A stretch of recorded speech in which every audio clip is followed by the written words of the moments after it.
You ask Tiger to solve. This deals with linear equations with one unknown.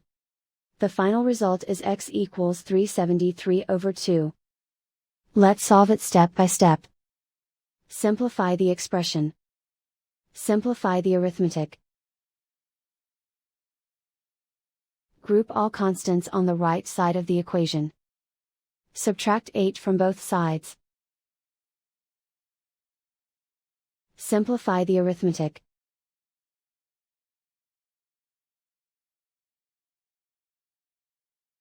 Isolate the x.